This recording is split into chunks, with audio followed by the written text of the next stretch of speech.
Yeah. Uh, Good morning. Thanks, Arvind, for giving this opportunity. So, myself and our boss Rahman and Chidambaram and Rajagopal, we four are going to present our touchless interaction, and we used voice for this one. So, we are going to explain what we have implemented and whatever the knowledge we got it when we developed it. So, it is like a knowledge. Whatever we learn, we are going to share it with you all. So, let me invite Rahman to start the session. Rahman, stage is yours. Okay, thank you, Bhuwana. Um, Good morning, one and all. So we just took this topic. It is a very interesting topic for us to kind of look into. If you look at voice in day to day, we use voice extensively. If you look at uh,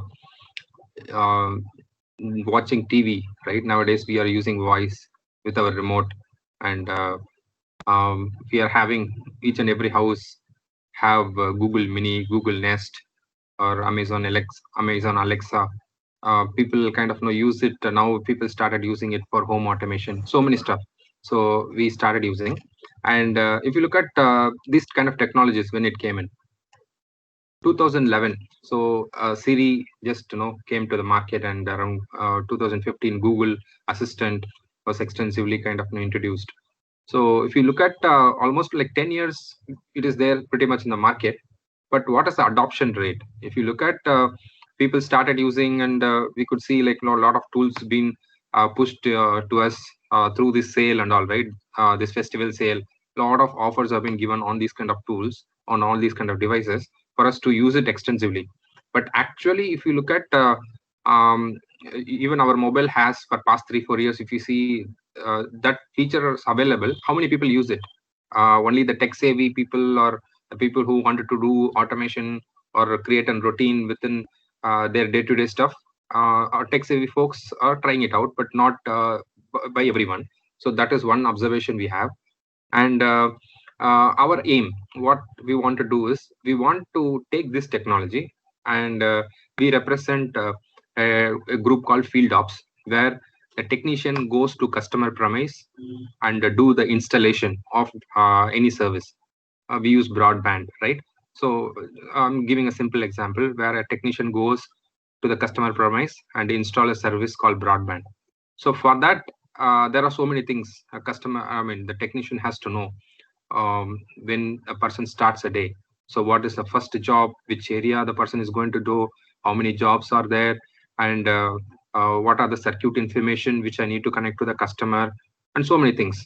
And if a technician takes 4 to 5 jobs, and that technician will be interacting with the device through a visual form, as on today, they will be entering and then typing and navigating in a tablet or a smartphone.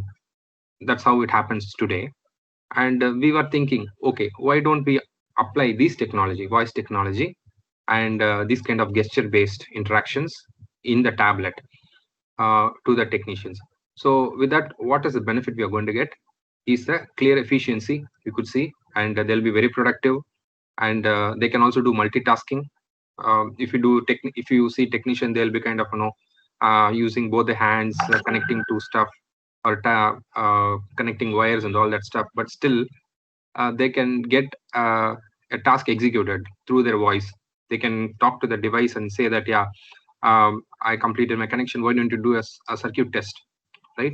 The connectivities it will do at the background. So these kind of things can be done. um, there is other advantage also is there. If I go to a particular page, right, I need to click multiple times, say 5 to 6 clicks I need to do to navigate to a particular page. With this voice technology, I can just directly say, yeah, why don't you navigate to that page? Means it's going to be a second, right? And then it will navigate to any page. So we don't have to go through the clicks and do it.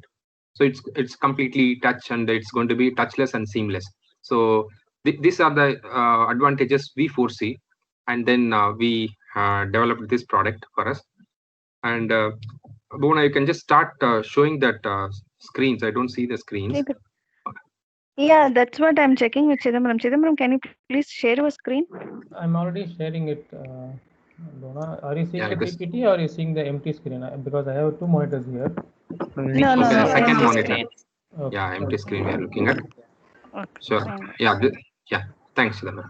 So, if you look at, so this is the introduction slide. What we have, the point which I touched upon is the productivity part, and also, if you look at the next aspect is the conversation. So, when I wanted to talk to a device, and if it communicates back to me and understand my context, then it will be very effective. Means I can start interacting with it, or else every time it will be like broken sentence.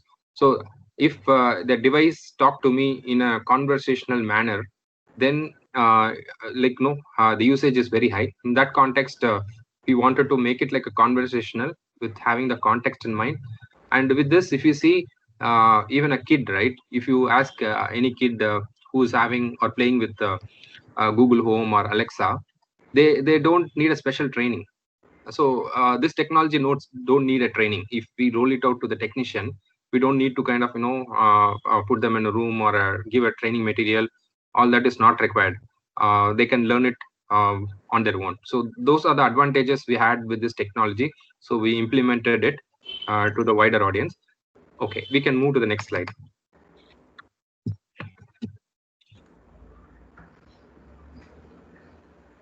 Sure. So if you look at, we did some market analysis, and we looked at various insights. Tony Lucas is one person who was doing extensive study on the virtual assistant, and we also have Tractica market research and few market study.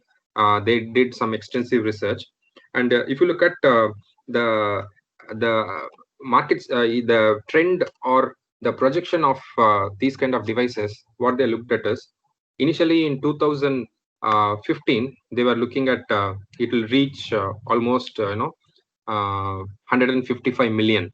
So that was the plan initially, and in the end of 2021 it will reach 843 million. So that's the number they were quoting, but actually it was more than double. In 2015 itself, we could see like the number of devices and the usage wise 390 million. So initially it was 155, but it has gone past double. So 390 million people were kind of having access to this technology. And now in 2021 we could see 1.8 billion.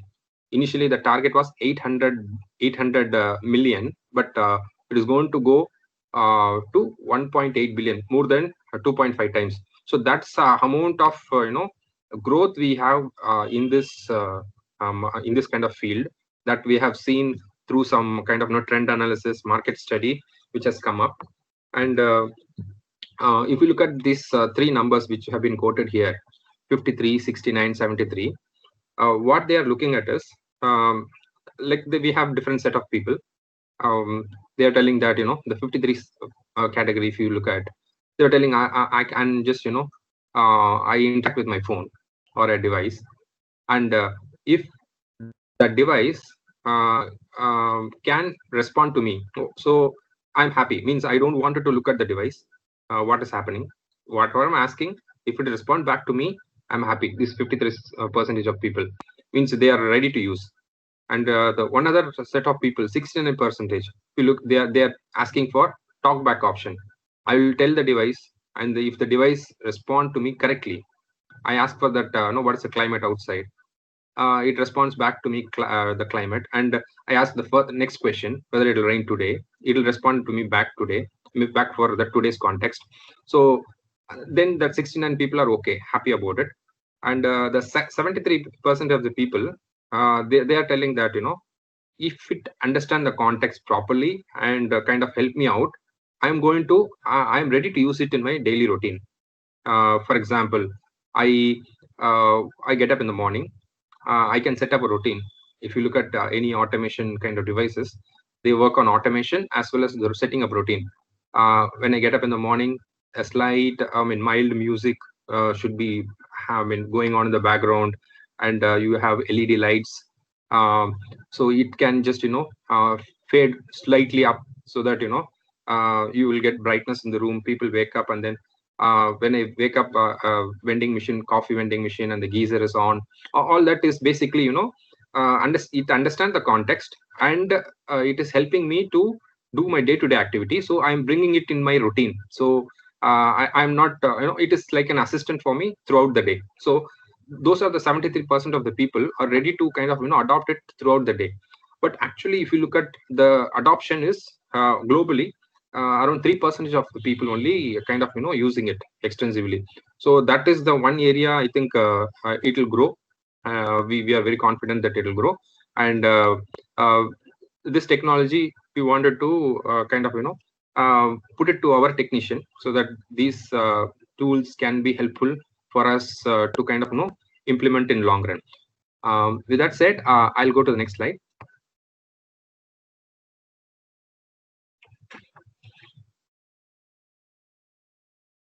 Chidambaram, we can go to the next slide. Yeah, I just went to the next slide, Rahmat. Yeah, it is taking time to refresh. Okay. So in the next slide, what we will be talking upon is we are going to talk about how we are implementing in our space, right? We have two approaches. When you have this Google, Amazon, all that, right? You need to have a proper internet connectivity. So it will go and hit the server and then bring you the context back again. But in our kind of scenario, when the technician goes to customer premise, they might not have the connectivity to the server all the time.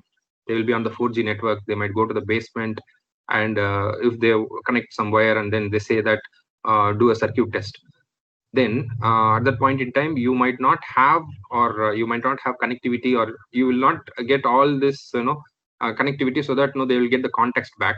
So we are working on both online as well as offline mode, and we are using various tools for that. So we will just go in deeper, and I could see the font size are a bit smaller here. So I'll ask Bhuvana to touch upon this. Bhuvana, you can also kind of read out on the context, like for example, offline engine. When we talk about the first word, right, the wake up word and all that, you can explain or move.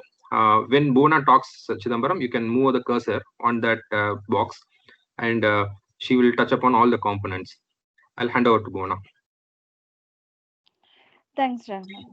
So, good afternoon, team. So, as a part of the system component interaction, if you see, we thought that we can implement this approach in two ways.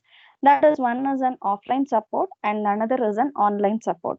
So, if you comes to the offline support, it resides in the handheld device itself. So, our technicians will be using the tech tablet. I mean, the tablet. They will be handling it. So, this voice recognition part, that means the NLP and everything, will reside inside the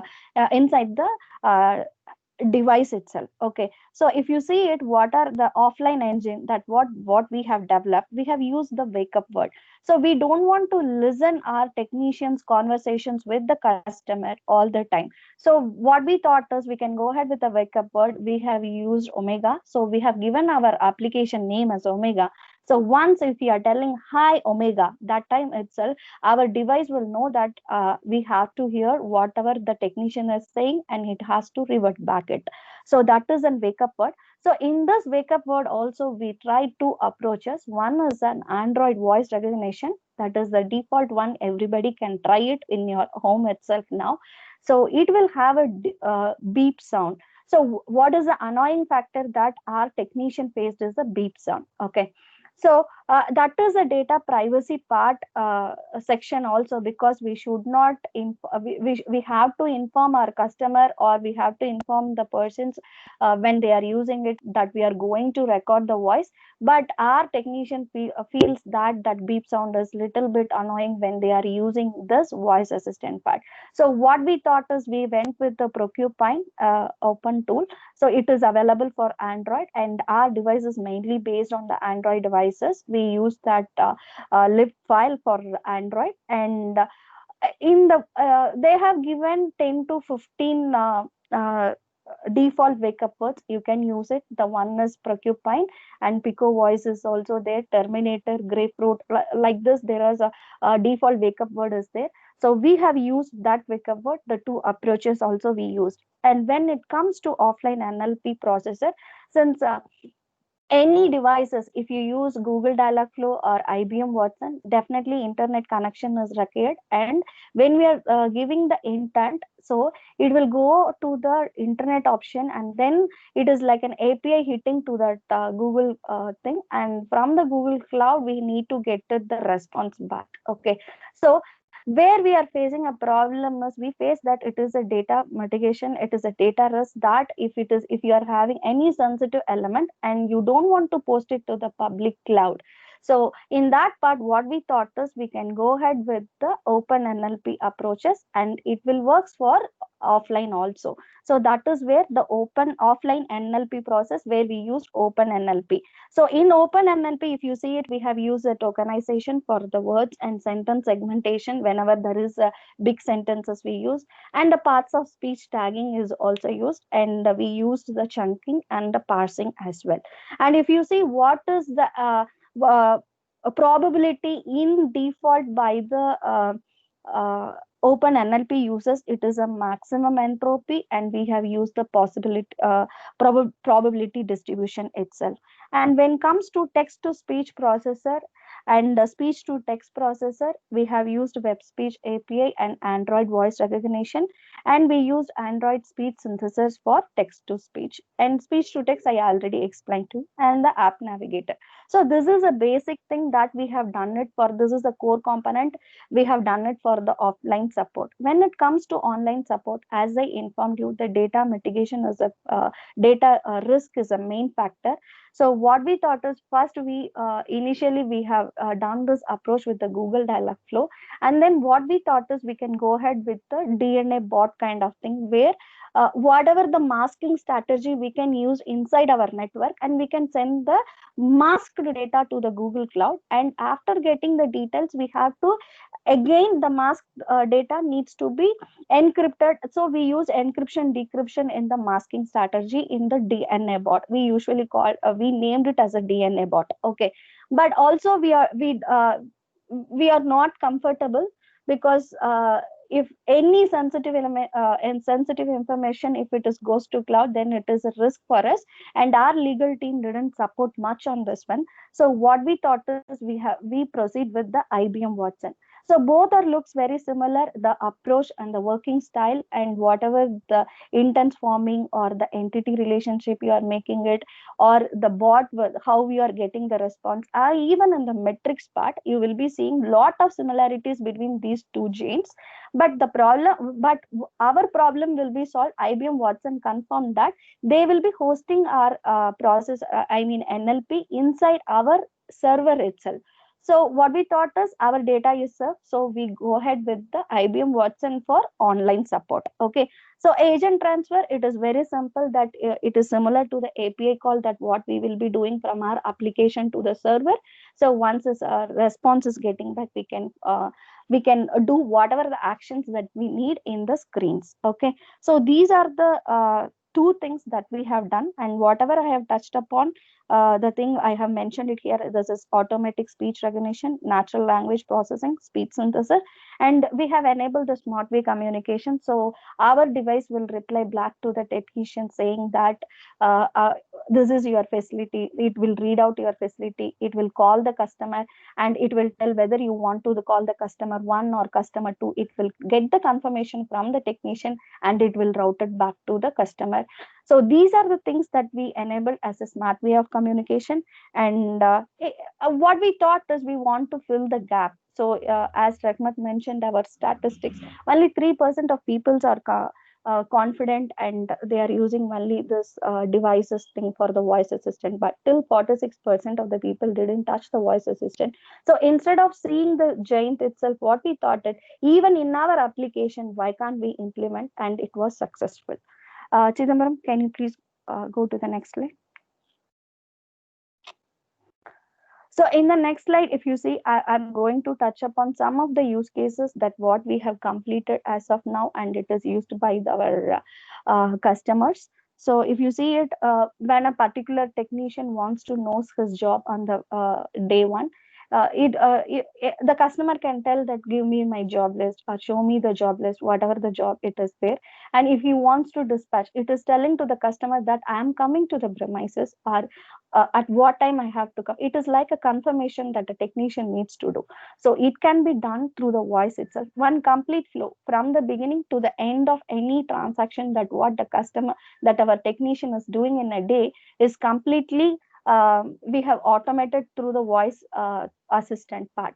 So after that, he confirmed the dispatch, and he wants to know what is the facilities all about, or he wants to know what is the equipment that needs to carry. Instead of going and checking the screen, he can go and ask the Omega what is our equipment details. So it will tell what is the equipment that he needs to carry for his work. Apart from that, for an example, any work that needs to be completed, before that some of the steps or the prerequisites needs to be done. For an example, the ONT test, whether the ONT is up and running, then only the people can the technician can do the work. So those kind of steps were manually triggered. So what we thought is, we can do it and we can show the result to the technician, and even we are telling the technicians about the results. For an example, this ONT is not properly connected. Before going to the job, please connect the test the ONT. That was the first step. And after testing the ONT, it will reply back to the technician saying that this ONT is working properly, you can go ahead. So these are the small things that what we thought is it will be very helpful for the technician to take any kind of work before that one. So that's a reason. So if you see it, couple of things that whatever we have explained, and we have showed our screens as well. So now the in the first part, if you see, hey Omega, dispatch me on the first job, it will dispatch, and the Omega app will be sure, would you like to send the notification to the customer? So the notification can be a message, or it can be a call, and the call can be connected back to the technician, and they can have the conversation. So activate the ONT. If you see it, it looks like we have an existing ONT, that is circuit ID. Do you want to activate that? Yes, after getting the reply back from the technician, it is activating it. So these are the small use cases that is where the manual intervention was there before implementing it, but now it is all voice based one. Chidambaram, can you go to the next use case? I think it is equipment details and facility details. So if you see it, the equipment details, and the screen will show like this, and it will reply back also. So these are the things that we have completed. I think we can go ahead for the demo, and once the demo is done, we can take up any questions here. So Chidambaram, can you please go ahead to the demo part? Yeah, sure. Ma'am.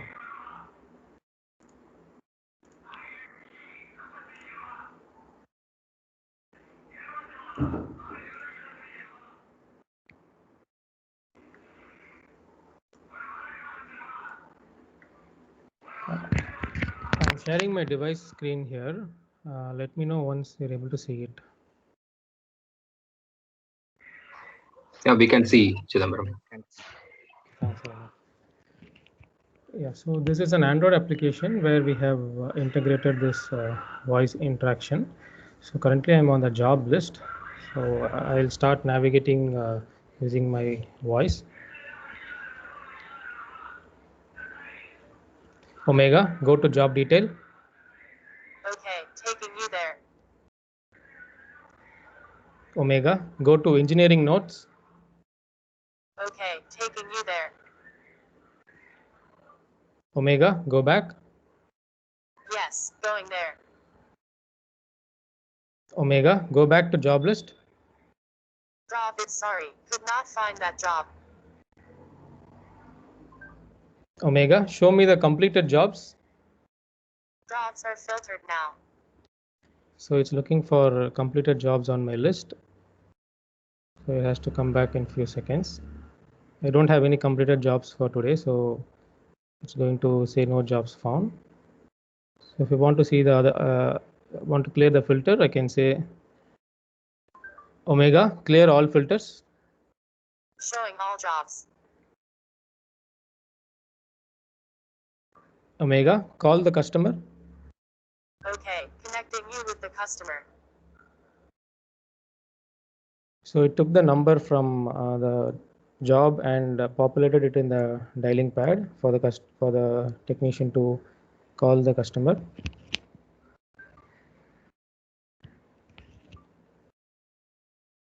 Omega, go to active survey. Yes, going there.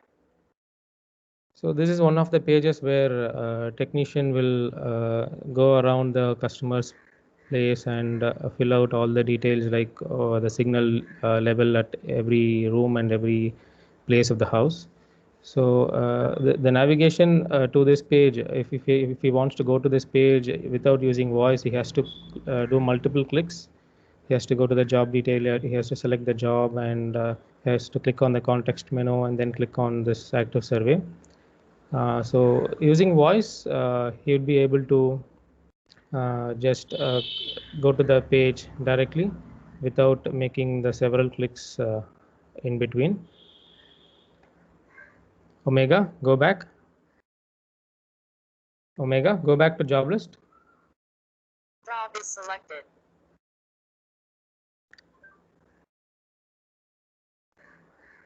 Yeah, so these are the few of the use cases that we have developed, and one more use case that we have developed is dispatching on the jobs.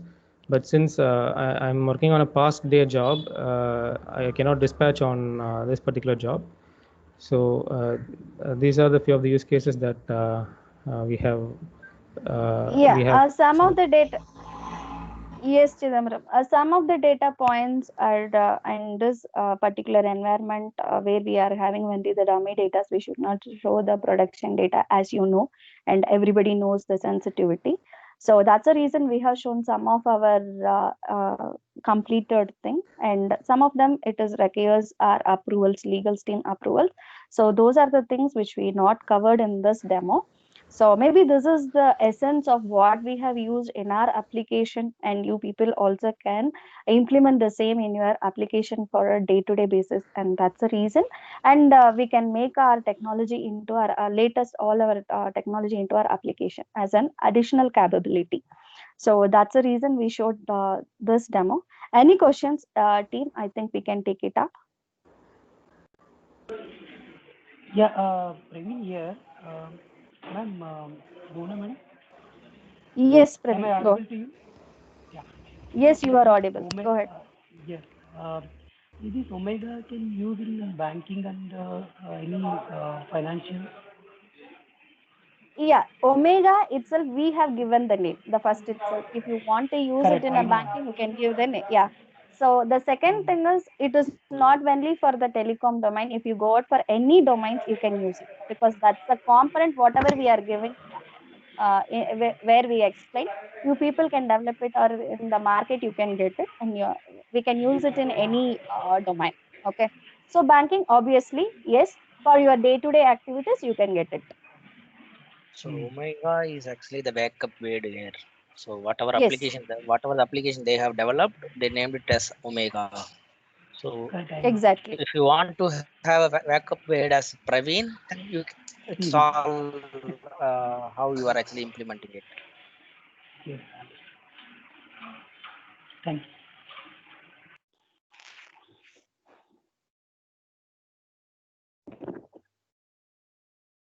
Any questions?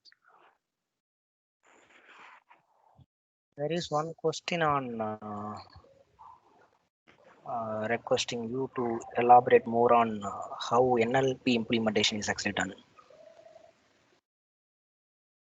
Chidambaram, you want to take this question? Yeah, sure, Bona. Yes. So we tried out several NLP platforms for this application. So the first one we tried is the Google Dialogflow, which provides a REST API where you can send the customer, where you can send the user text, the voice, whatever text the user has spoken, you can send it to the Google Dialogflow. And Google Dialogflow will break it down into pieces, and it will find the intent from the user's text. So we can create an agent in the Google Dialogflow console, and that agent will be able to detect the intent based on the training phrases that we provide over there. So that is one of the NLP platforms that we tried. So it gives a very good user interface for the console, where you can anybody can train the agent, not only the developers. Anybody can log into the console and give some example sentences, add new intents, and you can train the agent over there. So Google Dialogflow is very user friendly in that kind.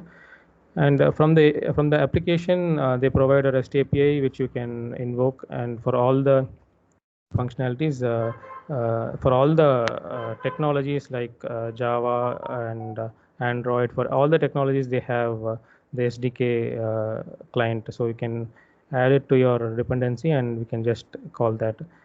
So and the second one that we tried is the IBM Watson NLP system. So IBM Watson is comparatively has more accuracy than Google Dialogflow. That's what we saw, and there was IBM Dialogflow also supports some additional functionalities like the dialog nodes, where you can add a few dialog nodes which will be more interactive with the user. Like if the user says call the customer, the system can ask back which number do you want to call. Do you want to call the mobile or do you want to call the landline? Something like that. So the interactive thing is easier to build in the IBM Watson. It's possible in Google Dialogflow as well, but the user interface for building that kind of agent is very good in the IBM Watson. So these two are online. These works only when you are connected to the internet. So it needs to go to the backend server to process this text. So the third one that we tried is the OpenNLP engine. OpenNLP runs on the device itself. It is basically a Java library which can run on any server or any Android device, because Android is going to run on Java. So for this demo, whatever we showed now, we use OpenNLP. It doesn't connect to the internet. It has everything running on the device itself.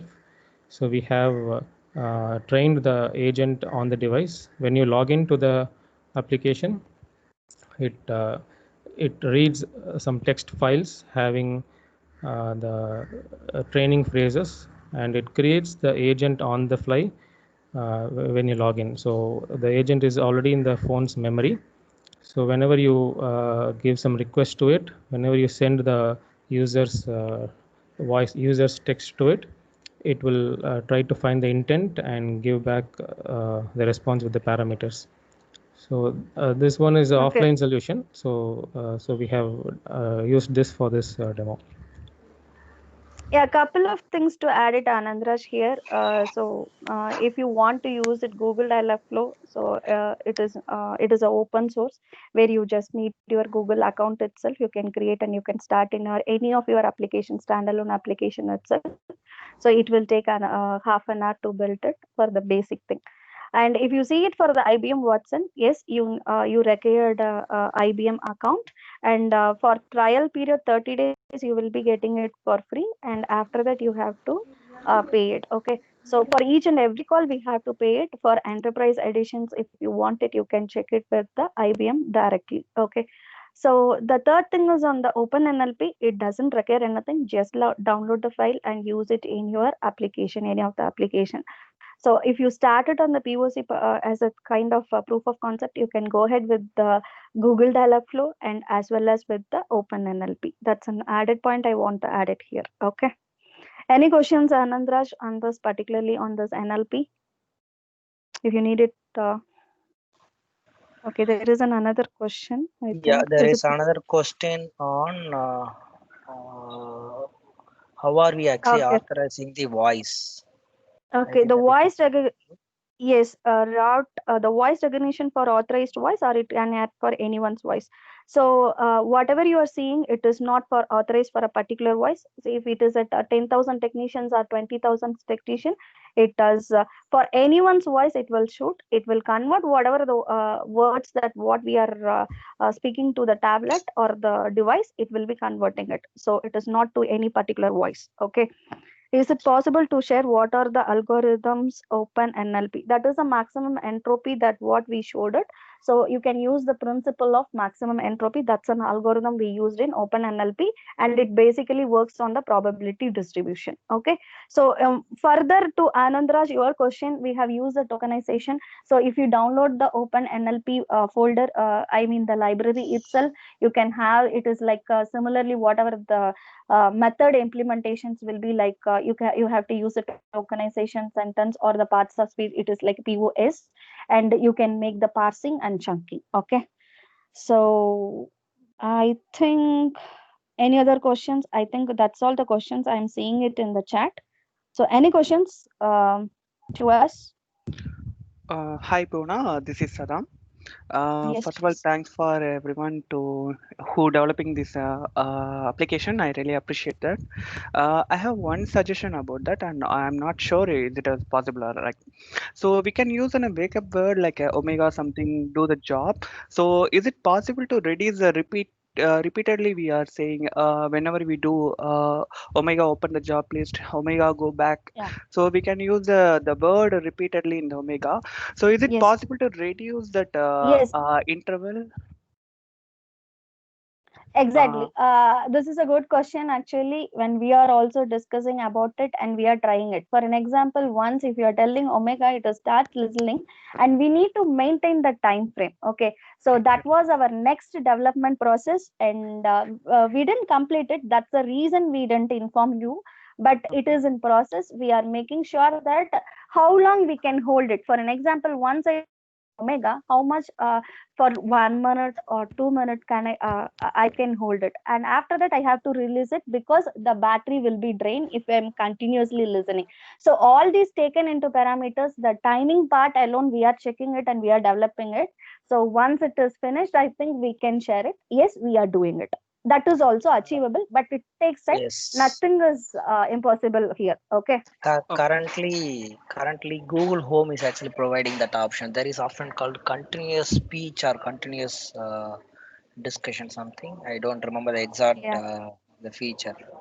Google has that feature now. Yeah, to add one Yes. point here, that also has some other issues like privacy issues. So when you start listening for, if you fix it for 1 or 2 minutes, so in that period of time, whatever technician talks, he might not be talking to the application. He might be talking to his friend. So in that case, it would start processing that as well. So maybe we can add one more functionality there to stop listening. Maybe omega stop listening, something like that. So yeah, that might be one more thing. Yeah, and we have developed our solution like a continuous. It is we have made it in the loop and leave the continuous listening loop. And that time we face an issue. That's what it is an under development. Okay, so but these things are taken care. Okay, Okay, fine. Thank you. thanks a lot. Any other questions?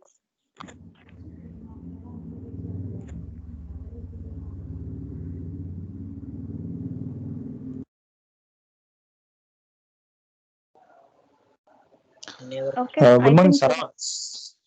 Yeah, Saravanan, you will be sharing this recording, right? Due to Yes, some yes. technical difficulty, Yes, I Jay. joined a little late. Oh, okay. Yeah, thank you, Saravanan. Thank you. Saravanan, I think there is no questions, and I think we can complete this session. I think so. So, Yeah, please. so thank you so much, Bhuvana and team. I think thank you for the active participation from the participants as well, many questions and answers. I think we learned something new. I think the team who are actually joined, they can also explore NLP They can go with the NLP or Google Dialogflow. They can actually start trying out some examples. Thanks for the insights, Bhuvan and team. It's really useful. Thank you, everyone. Have a nice weekend. Thank you all for joining. Thank Have a you. great weekend. Bye bye. Thank you. Thank you. Thank you, team. Thank you.